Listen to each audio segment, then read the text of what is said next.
Now, before we start this course, I want to clarify something, and that is in this course, we are going to learn how you can construct your SQL query.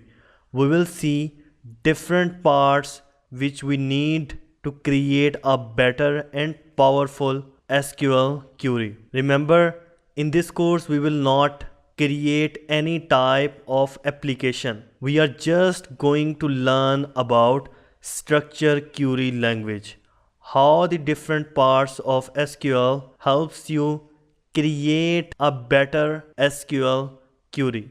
So if you want to see the practical implementation of SQL query, you can check out my other courses on PHP, where we will use SQL query to build a major PHP application. So I will say again, this course will only focus in the process of constructing a better SQL query.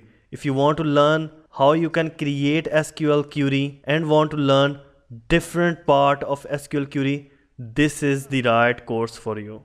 And if you want to build some applications on the principle of structure query language, you should check out my other courses, not this one.